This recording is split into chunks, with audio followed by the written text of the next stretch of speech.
Welcome to episode 3 of the Future of Engagement podcast. This episode is all about collaboration. We talk about leadership's role in a collaboration, the importance of curiosity in collaboration. We talk about some strategies and some tools that you can use with your team or within your organization. We also get into a brief debate on pre-employment assessments or the value of assessments in general. And we also talk a little bit about whether or not people can change and an organization's responsibility or a leader's responsibility in that change. Hope you enjoy. Good morning again, Dr. Brian Peters. Good to see you, man. You too. We're back for the third episode of the Future of Engagement. I think everybody knows our story so far, but maybe we'll recap it for the newcomers. You have recently achieved your your doctorate in organizational industrial psychology.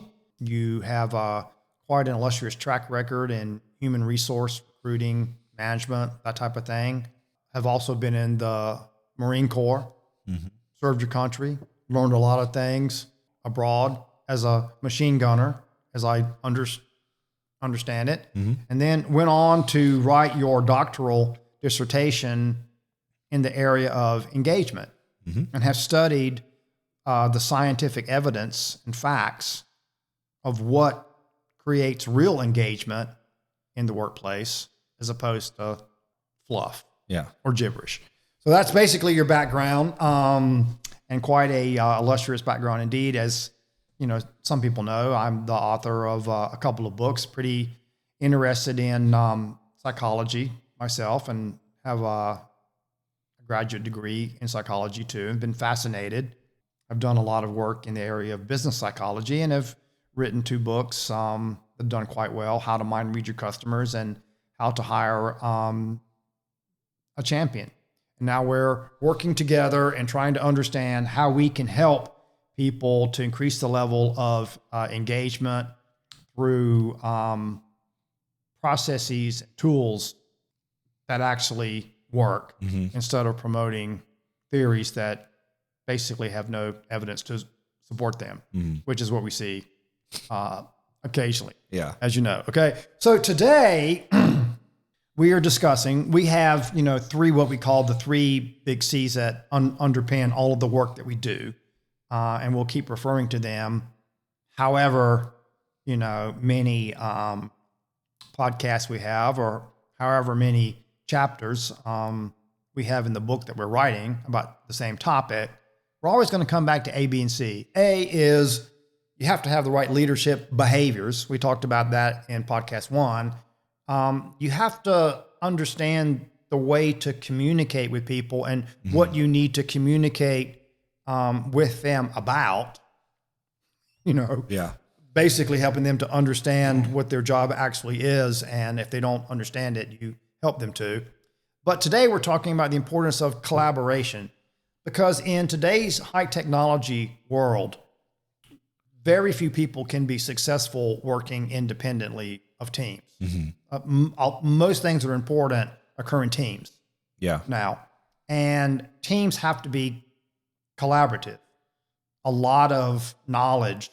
There has to be a lot of knowledge among each person about what other people do and how they can support them all the way around. That's where collaboration in the workplace comes from. And it also requires great leadership to support that.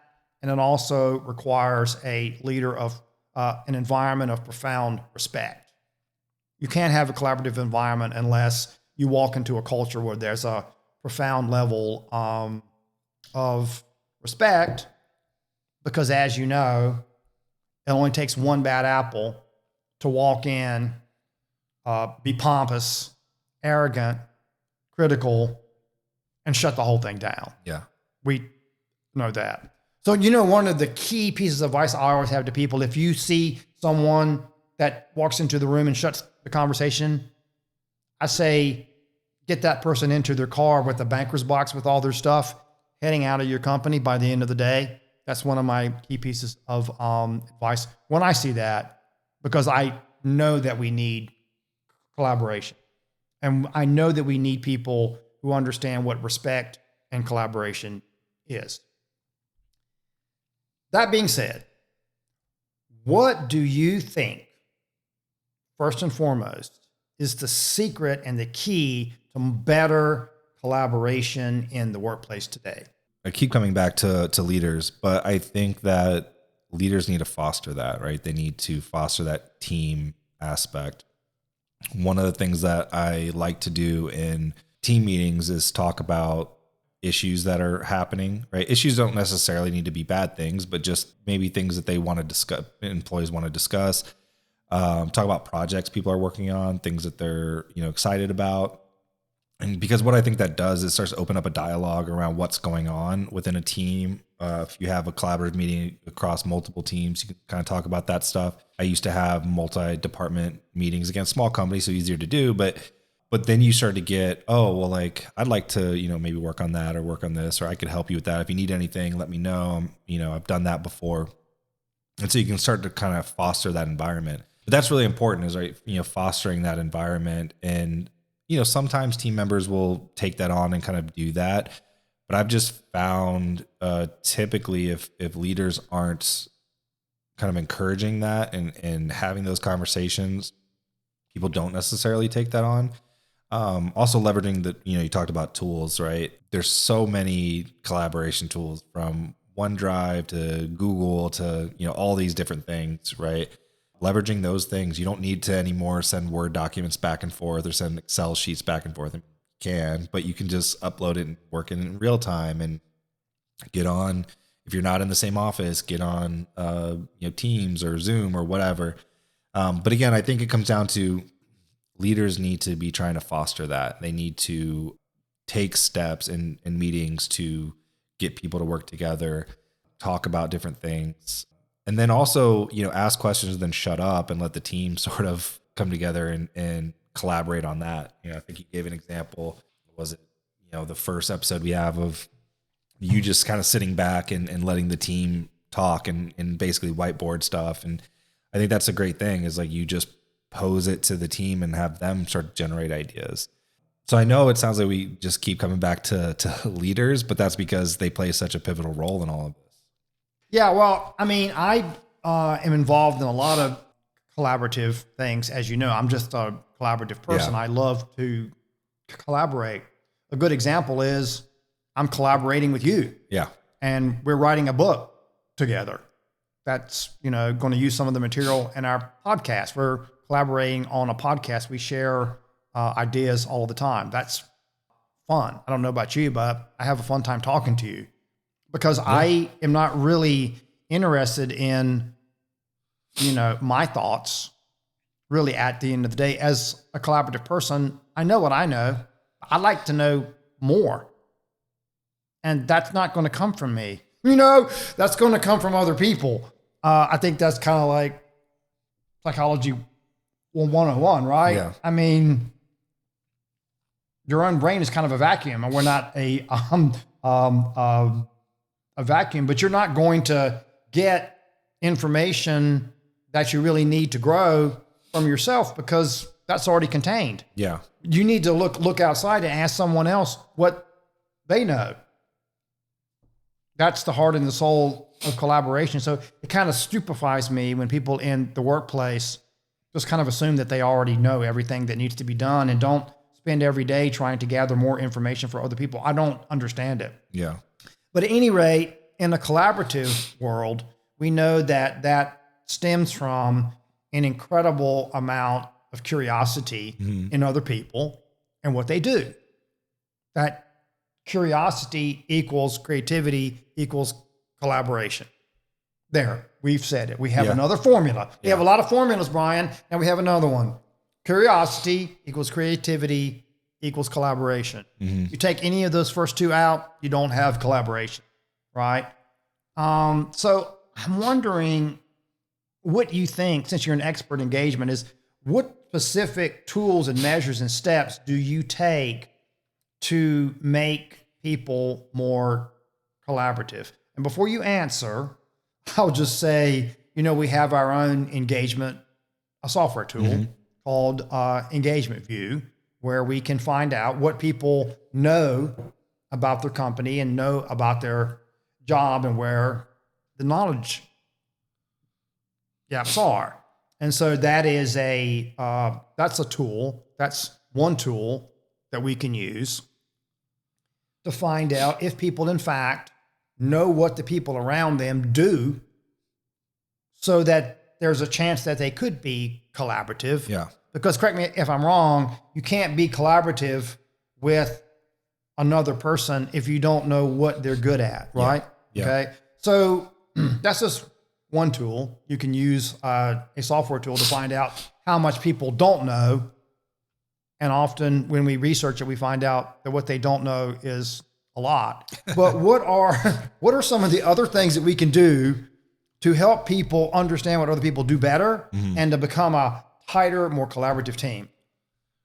Yeah. So again, I don't think we've talked about this before. I think there's not one size fits all. People have to implement things that are going to work in their organization or for their team, because they know their team better than we do just sitting here talking, right? Without getting in and actually, getting the data or whatever, we don't know their team, right? So, but there's things that you can absolutely do. So we talk a lot about the leader, but let's just say you don't have a leader that's going to foster that environment. I think employees can just take the time. If you're in an in-person, traditional office, just go to your teammate and just talk to them. Hey, what are you working on? What do you, and just kind of get to know whether they're in your department or in a different department, right? Just try to interact with people, right? And just be curious, like we've talked about, do seek to understand, just, and don't have the conversation with necessarily the intent of let me solve your problem, but just, I really want to understand, hey, what are the things that you're working on? What are,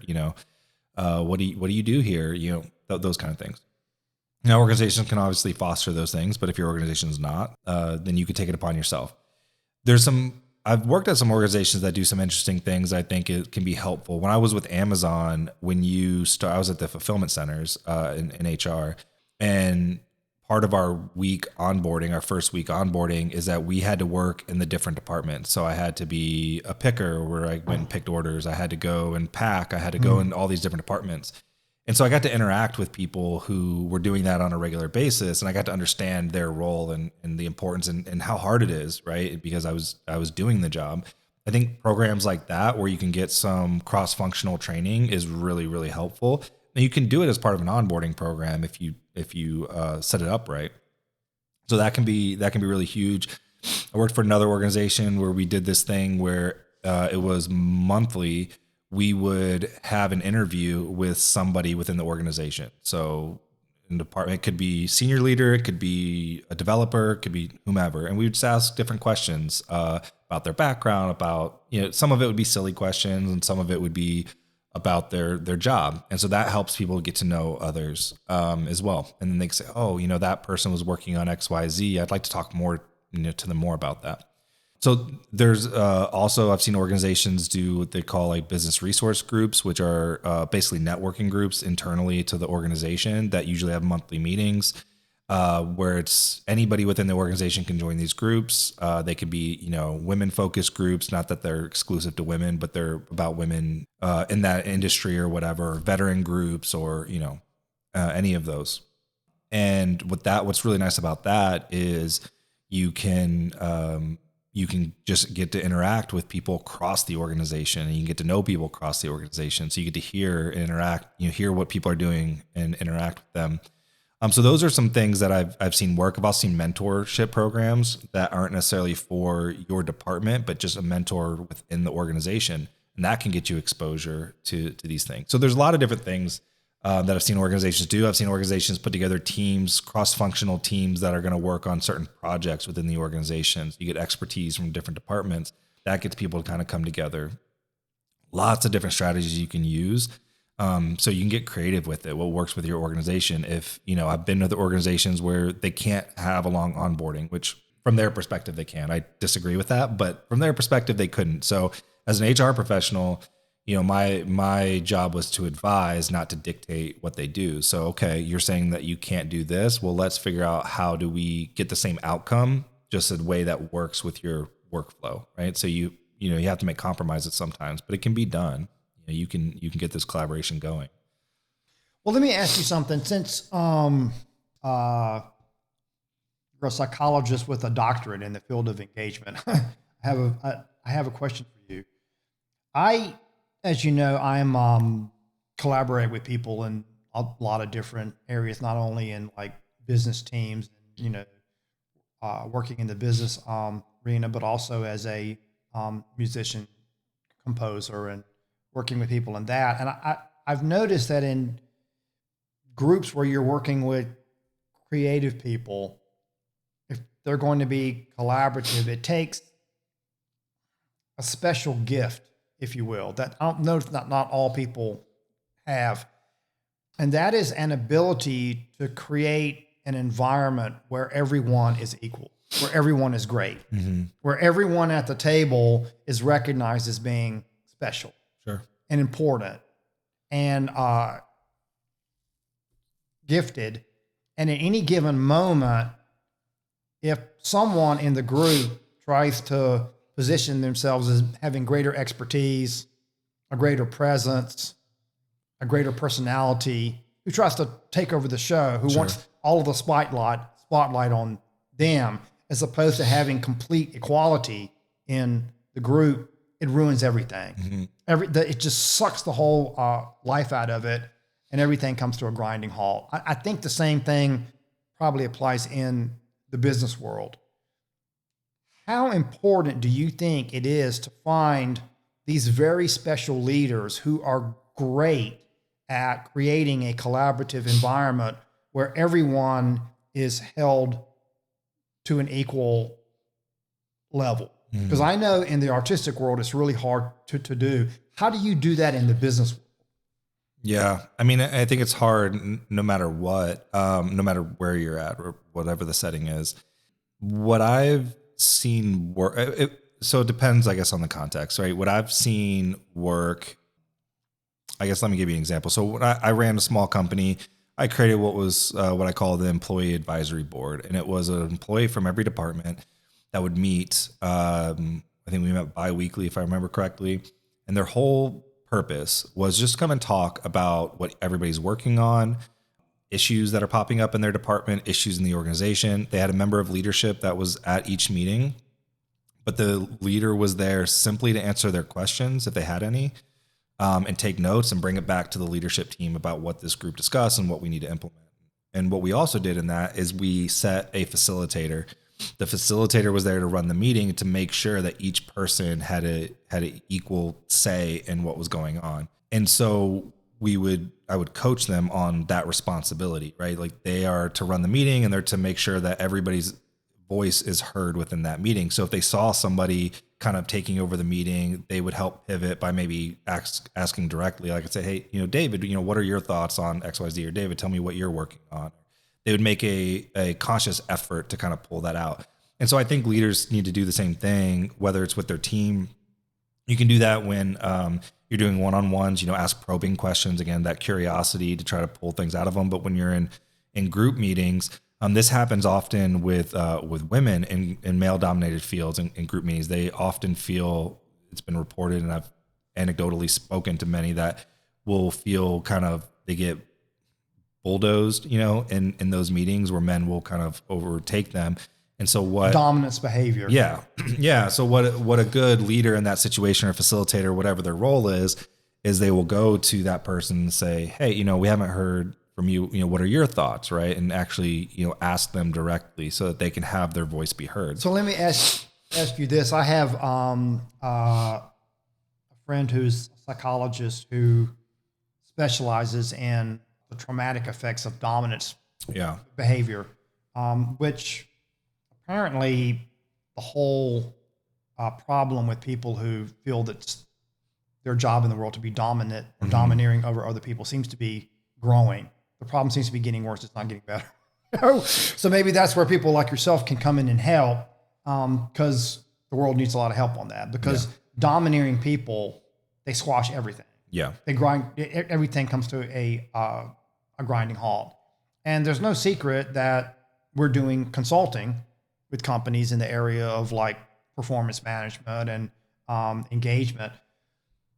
And I think personally that collaboration is the most important thing. and getting rid of domineering people if they can't be trained out of it. They just need to go into the parking lot with a white banker's box in their hand. It's just too destructive.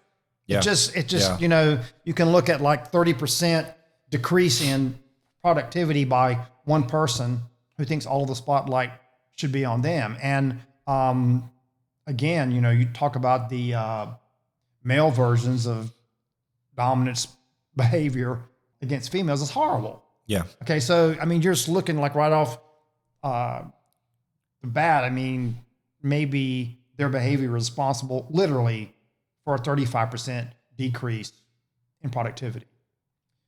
So if a corporation hires you and says, well, Dr. Peters, you're a pretty smart guy, knowing your level of expertise, knowing that, you have an incredible background, incredible credentials, and an incredible resume. And they say, so we're having a problem with the lack of collaboration here, and we know it.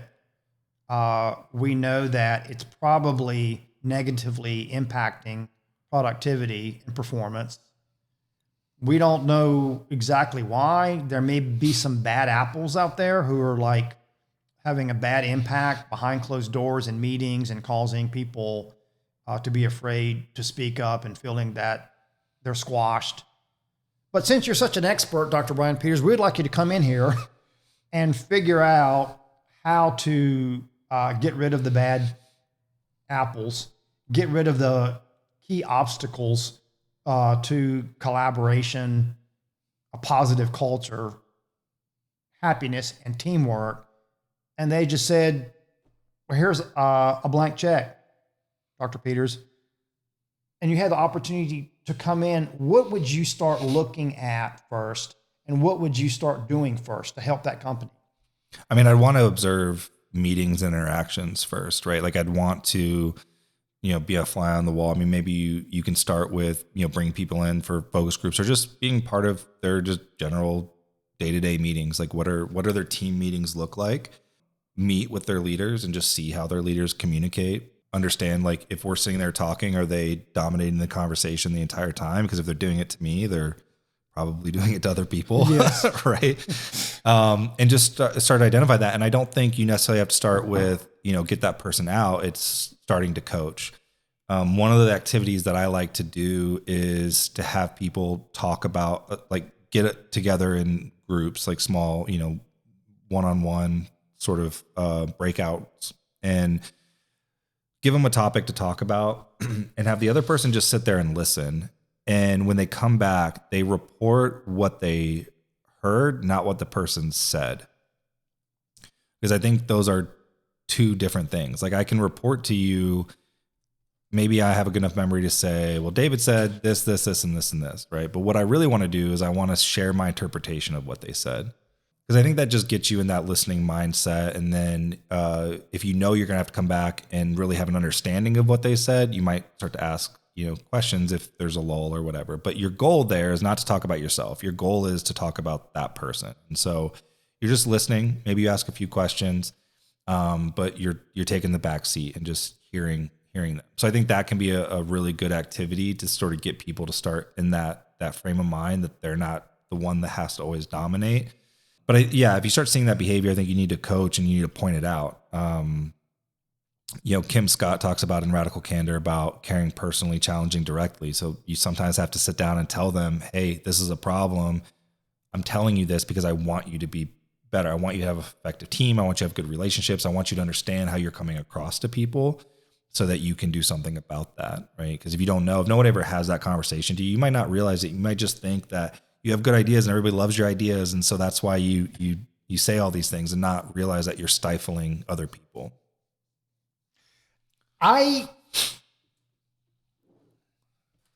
We're probably not going to agree completely on this based around what you just said. I might be a little bit more hardcore than you in this area. So I'm just going to tell you where I come from. We're probably going to agree on some of this, but I know we're not going to agree on all of it. And that's okay.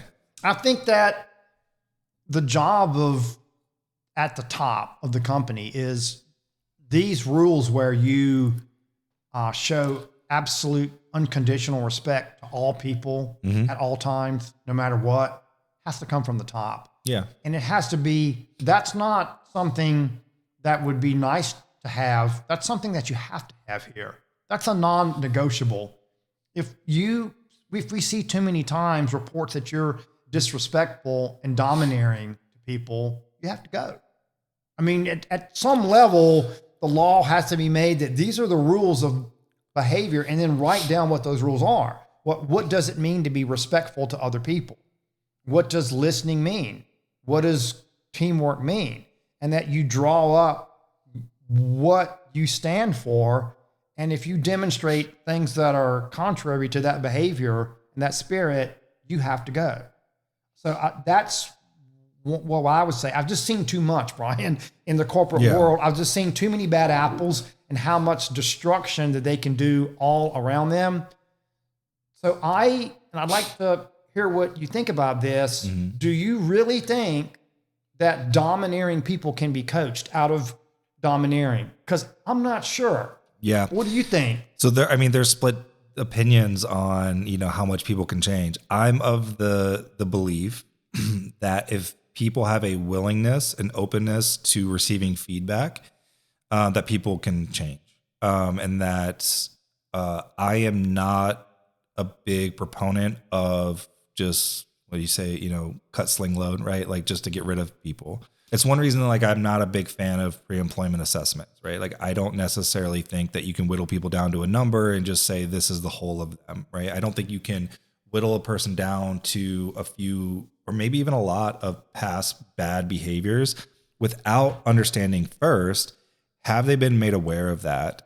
If they have, and they've shown no desire to accept that feedback, to listen to that feedback and to make any changes, then yeah, I mean, they're not, something needs to happen for them to realize it's a problem. So they probably need to go. But if that hasn't happened, I see that often in organizations, nobody is comfortable having those real tough conversations with people. So they just don't.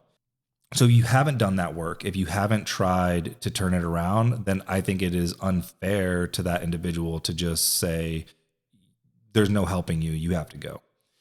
Because you have them there for a reason. So they provide some value, or why would they still be there, right? If their only issue is they dominate people, I'm not saying that's not a significant issue. If they're not providing value in other areas, then you have more reasons that person should probably go. But let's assume that they're providing value some way. So I think that, organizations have a responsibility to invest in their employees and try to turn that around. But it's not always possible. I've talked with employees. I remember not too long ago, I got reports from an employee or about an employee that they were just, the way they spoke to people was just disrespectful. They were very aggressive in their speech. People were put off by them. It was causing a lot of issues. And I had a conversation with the employee and I said, hey, this is how you're being perceived. And they're like, well, I disagree. Okay, I hear you. I hear that you don't think that you're doing that. But at some point, you have to realize that the way that you think people are seeing you is not the way that people are seeing you, and you need to adjust so that people can perceive you the way that you want or that you think that you're being perceived. Because I'm telling you that that's not what's happening. They would not hear it. That type of person, I'm not going to be able to change. If I can't get them to understand that there's a disconnect between the way that they think the world sees them and the way that it actually sees them, if I can't bridge that gap, then yes, there's nothing I can do. But if he would have said, I had no idea. That's not my intention. This is my intention, XYZ. Then we can start working on ways to get them to be perceived the way that they thought they were being perceived. Does that make sense? I agree with most of what you said, but I may have misheard you. And I can't, if I heard you correctly, I don't agree with all of what you said, like most of it. Tell me what you don't agree with. I tend to think that pre-employment assessments, if they're the right assessments, I'm a big fan of competency assessments and I use them all the time. Sure. I just want to get an idea, because with these validated industrials, I mean, you have a doctorate in industrial organizational psychology. So obviously you must have a fondness for industrial psychology standards, and you must have a fondness for assessment tests that are industrial psychology grade, as we call them, and are validated, right? Opposed to being like, are you a red snowflake or are you a purple lion? I mean, of course, no one likes those kinds of things, but something that actually looks at the competencies or the styles that a person should have for a particular job can be useful. Not that they're the be all or end all, but at least it gives you a place to start. Like if you see if a person has low conformity, high impulsive thinking, doesn't seem to be a cautious person, dislikes details, and doesn't like other people, then at least it gives you something to think about when you're interviewing them. You know the kind of questions to dig deeper into to find out if they were my least favorite type of person, the loose cannon. Sure. Because I want to know I don't know about you. So you're the expert in this, but I don't like loose cannons running around in the workplace. They do a lot of damage. So don't you think that it's useful to know just at least something about the person to try and figure out before the interview starts if they're a loose cannon or not? Yeah. So I didn't go in as much detail just because it seemed a rabbit hole, not that we were discussing, but yeah, we can absolutely discuss it. So I don't disagree. So why I don't like pre-employment assessments is because I don't see them used effectively. I think they're a data point that can be useful to help make a decision. I don't think they are the sole thing that a decision should be made on. And unfortunately, I think that there are too many people that I've seen implement different assessments that aren't reliable or valid. And I've seen people, proponents of these systems. I was a member of a group called Vistage, which is an executive networking group. And I've seen presentations from people that will talk about how reliable and valid their assessment is, and then straight up tell you that based on these results, this person should not be in this role. And they did that to some of my employees, like, hey, this person shouldn't be there. And I'm like, I disagree completely. Like, I think this is a good tool for me to maybe say, okay, here are some things I need to look at. But I disagree with the overall, you're taking just a number and telling me that this person's not a good fit without looking at the whole of the person. So I think that it can be really useful if you're using it as a data point and you're using it as, to your point, like a starting place to then build off of. I absolutely agree with you 1,000% on what you just said. I think it's a data point. I think there are at least 5 or 6 other data points. Like, what do other people they've worked with say about them? Sure. What people have actually said about them and how you feel about the way that they treat you in the interview. There is such a thing as a gut check. If you're interviewing someone and they're super rude and like arrogant, you got to think twice. And then if you look at a assessment test, it's just 1 out of 6 or 7 things, and it looks like, well, there's assessment test said that they would probably act this way, and daggone it, they are acting this way. Yeah. And then you talk to people and say, yeah, he knows what he's doing in the job, but he sure is rude. And you put all those things together, then you can make a decision on multiple. No, absolutely. Points, right? But I think the problem that I have and why I don't generally recommend unless people are going to put the time in is that people want that quick.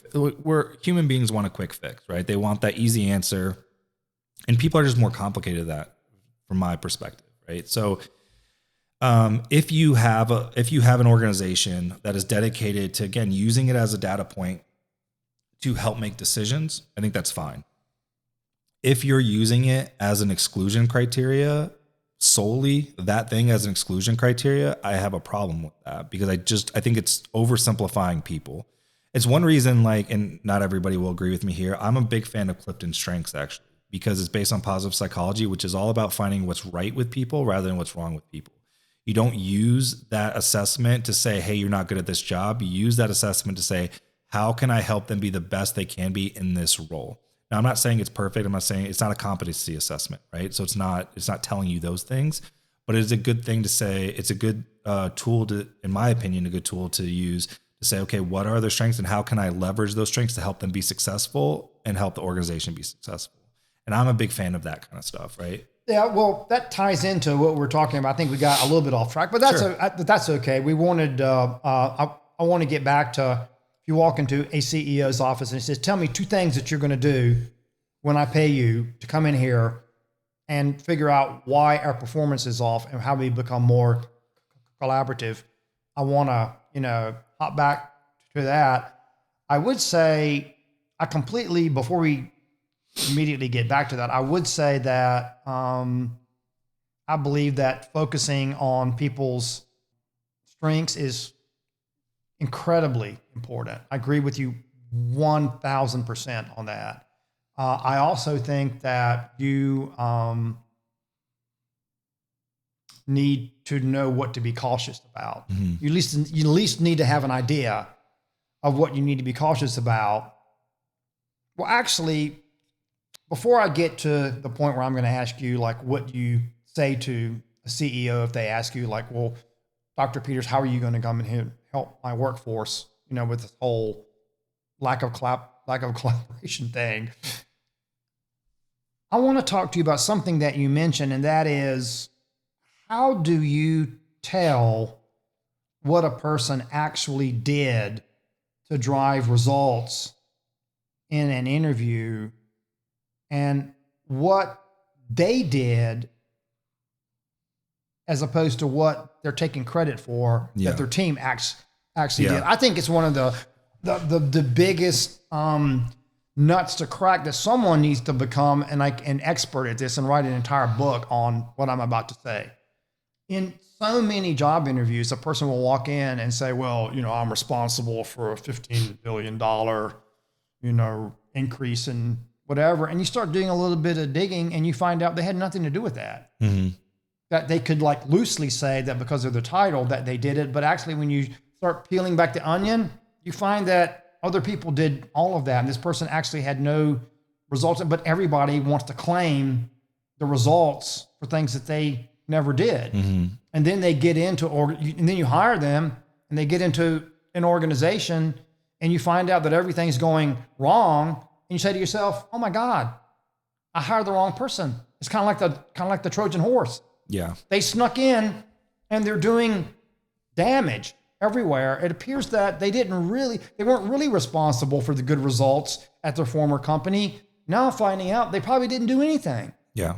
So how do you mechanically find out whether they actually were responsible for the things that they're bragging and claiming that they did before you hire them? How do you do that? Yeah. So I think we've talked about this in the past. I'm a huge advocate of behavioral style interview questions because I think it gets at that if done correctly. And so the problem with behavioral style is it does require some training on how to do it properly.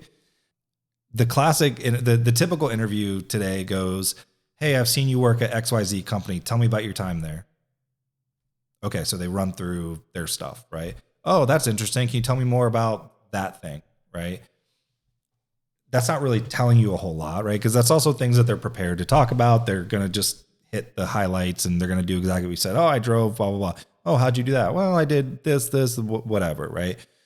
If you ask questions, deep questions, you might be able to get some answers out of that. I prefer to ask about, experiences and make them tell me a story. So try to come up with a question off the top of my head, but something to the effect of, tell me about a time that you were assigned a project that you had to work with another department that you've never worked with before. How did you go about that? What were some challenges? What was the outcome, or something to that effect, right? Just making that up. And then they're going to try to tell you a story. And then being the naturally curious person that you are, that you're going to ask, oh, well, tell me more about that. Well, how did you do that? What happened when you did this? Oh, that person said this. Well, what did you do about that? Right. And really probe at that. So to get past that surface level answers, right.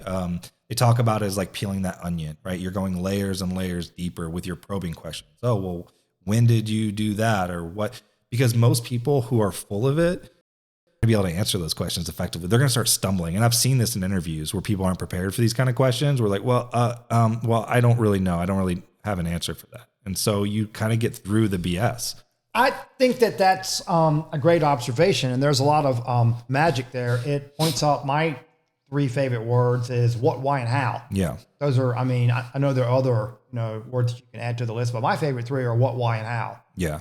I know that there are some business social media sites, I'm not going to mention them out loud, but becoming a little meaningless out there in the social media business world, as you know, because everyone's, posting crazy things, and they seem to be pretty self-congratulatory and not a whole lot of substance there, but they're talking about like what they want you to know.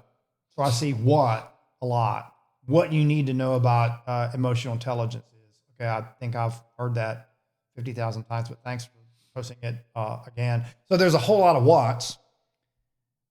Occasionally, I'll see people talking about why you need to do things. When that begins the scientific process, when scientists start going down they leave what pretty early and start talking about why we need to do this, all right? But you know what I never hear people talking about out there in social media? How. Yeah. How you do it. And how is my favorite word. So when I'm talking to people, I like to interview them and say, okay, so when you were working with this other team, as you said, what exactly were you doing? You came in with a new team. What exactly was the project? Describe to me exactly what the project was. And then I'll ask them why. Why were you doing what you decided to do? And if they get stuck on the why, I know they're going to run out of steam. I thought red flags start going up. Because now we're getting into the factual world. Because anybody can give you the what. Yeah. But if you ask why, things start to unravel quickly. And then the hammer comes down when you ask how. How did you do it? Yeah. A lot of people, when I asked them how, they were like, And it's just like deer in the headlights. And then I know, okay, so he didn't really do it. Well, and you'll see sometimes people will use a lot of we language, which I've done in the past because I tend to not like to brag about myself. So like I hate interviews because I hate having to talk about my accomplishments.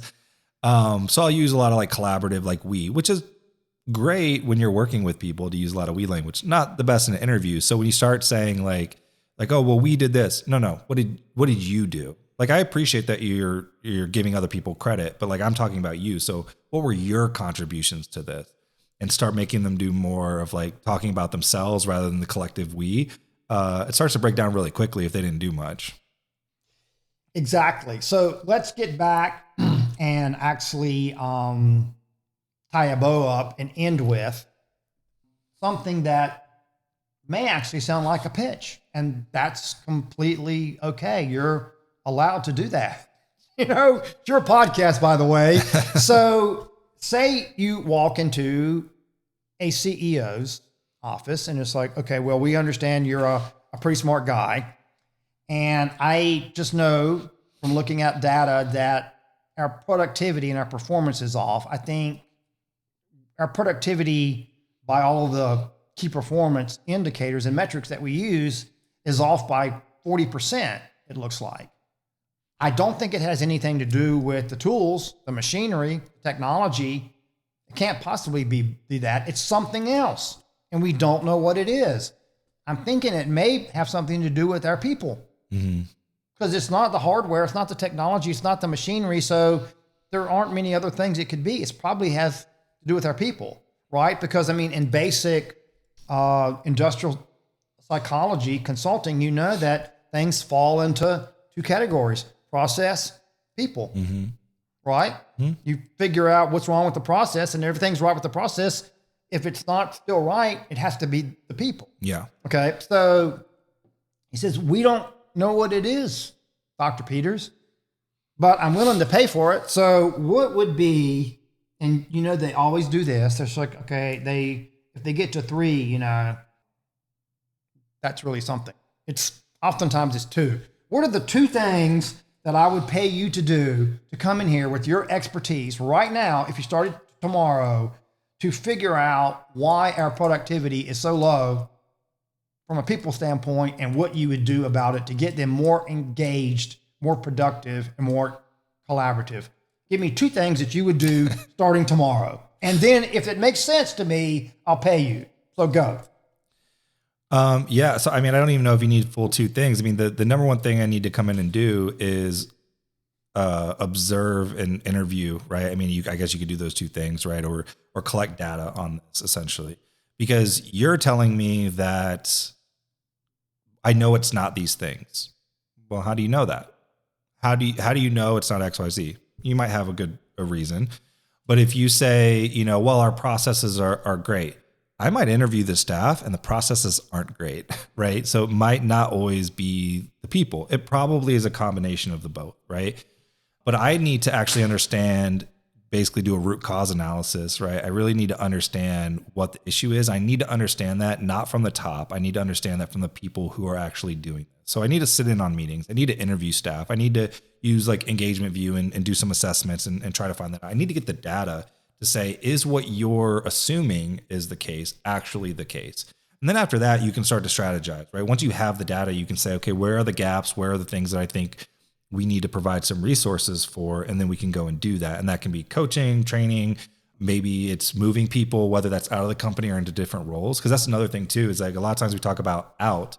It might just be a different role, right? That person might be amazing at something, but not as a leader or not in that department or whatever. And we might need to shift some people around to make sure that they're successful and the company's successful. So I don't know that I would go in and assume that the initial assessment, not to be insulting to the person, but you're looking at it from a certain view. My job is to come in here, look at it as an objective third party and to gather the data to see what is actually the root cause of the problem. Okay. You've said a lot of incredibly brilliant things and things that are my favorite. And I think we can take it home from here. They would be root cause. What is the root cause? Mm-hmm. And a phrase that you use, which is my favorite phrase in the world. You just use my favorite phrase in the world. How do you know that? Yeah. That's my favorite phrase.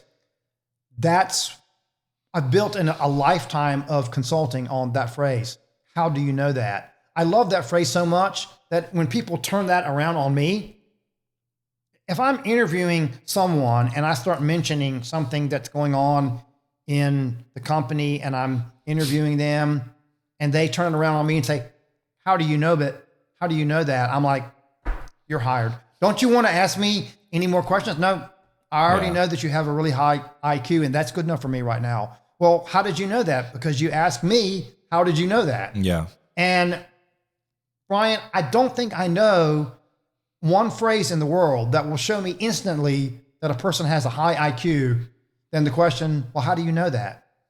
That seems to be the hallmark trait of all smart people that I've ever met. They're always asking, well, how do you know that? Because most people just walk around and you tell them that something is something and they go, okay. But the smart people always ask, well, how do you know? Mm-hmm. Okay. And that's kind of a problem with the world that we live in today. Would you agree? I know we're kind of winding things down. So many people are just walking around and people will tell them something and they'll go, okay, well, I guess that's true. I heard it on the news. It must be true. Yeah. But they never know, but they never ask, well, how do you know that that's true? Mm-hmm. And if someone, in order for me to accept that it's reality, that it is true, I want to know with great specificity how they came to know that and prove it to me. If they can't prove it to me, then it's not true. Mm-hmm. So I think what you're saying is that the first thing that you would do is you would use your big fat brain and your experience, and you would go into the organization. And if the CEO gave you the opportunity, then you would walk around interviewing people and asking them what they thought was the cause of certain things. And then you would simply ask everybody, how do you know that? Yeah. And if they didn't have a good answer to how do you know that, then that would be the most important piece of information to deliver back to the CEO next week, right? That would be and you can just wrap it up after I'm done and kind of put a bow on it. But if you walk back into the CEO and go, yeah, so I walked around and I talked to your entire leadership team and they all had a different reason or excuse or explanation for why things were going wrong. And when I asked every single one of them 100%, how do you know that? No one could give me an explanation. No one. So I think that's your biggest problem right now, sir. And I think I should try and figure out why that is. Yeah. Why everybody was asking me, why no one could explain to me how. So what do you think about that as you take us home? anything you would like to add to the best piece of advice you could probably ever give to anyone who asked you the question on your first week in the job, how can you help me, Brian? Yeah, no, I mean, I think that summarizes it well. I mean, because if you need to break it down to two things, it's finding out, again, the root cause, asking the right questions, and then you can develop a strategy. I think the biggest pitfall that I see is people just expect a one size fits all approach. I mean, you mentioned it before, people giving advice that's not super helpful. And a lot of it is like, I did this. And so it's amazing. Like, I've talked about now, like I've seen this work, I've seen that work. Doesn't mean that's necessarily going to work at your organization, right? There are some foundations that we know that, hey, these things are important. How you implement those is going to be dependent on the needs of the organization and the culture and the structure and all of that, right? Like you have to take that into account. You can't just say, I have this cookie cutter, these 10 things, as soon as I make these changes, it's going to work for everybody. If you don't know what the problems are, you can't do that. So you have to customize a strategy. It's like what I tell people about parenting advice, that like all parenting advice is bullshit, because most parenting advice is you need to do this because it worked for me. Okay. Well, my kid's not your kid, right? My company's not your company. So yes, I need to figure out what works for me. So I can say, yes, we know that these foundational things work. How we implement those are going to be different. Right. So yeah, I mean, I think, again, you summarized it great. And I think people need to stop looking for, again, the quick fix and do the work. I often tell people it's simple, not easy, right? This stuff's not overly complicated. Like the fundamentals aren't. Implementing it takes work, right? And that's the hard part, is like taking it and actually putting it into something that's going to be effective. Simple concepts, not easy to implement. Right. But I think it's worth the effort.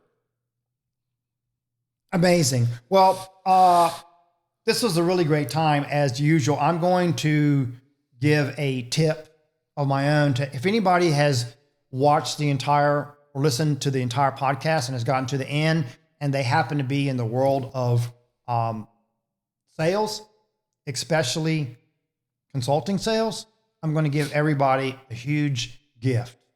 How to get more contracts and close more quickly.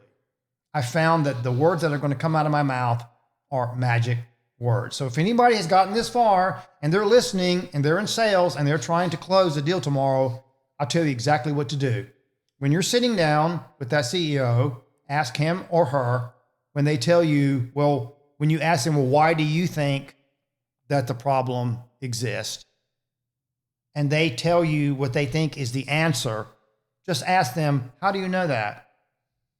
Ask them, how do you know that? I've used it thousands of times, because usually a lot of times they'll come back and he or she will say, funny you mentioned that. I don't really know. I've heard, but I don't really know the answer to that question. And that's a good question. At which point I'll say, you're in luck, because Dr. Brian Peters and I, we can come in here and we have our own software tools, and we have, technology and investigative tools and technology and techniques where we can come back and tell you exactly what's going on. And when you ask us, how do you know that? I'll give you 50 pages of data, and we can start working there. And every time that I say that, it's like magic. If anybody's listening, it's magic. They always go, you're on. So that's my tip. Thank you for throwing me a bone so I can end with that. Next week, we'll be coming back and we'll be talking about KPIs. All right. Because everybody talks about them, but no one knows how to write them. Yeah. But you do. So when we come back next week, we're going to tell the world what Dr. Brian Peters knows about how to actually write a KPI so people know what in the heck you're talking about. With that being said, Dr. Brian Peters, thank you for your service. Thank you for your leadership. Thank you for another great podcast, and we will see you next week. Thank you. Thank you for watching this episode of the Future of Engagement podcast. We'd love to keep the conversation going down in the comments. Also, if you enjoyed this video, please give us a like. And if you want to stay in the loop of future episodes, make sure you subscribe and turn on notifications. We'll see you in the next one.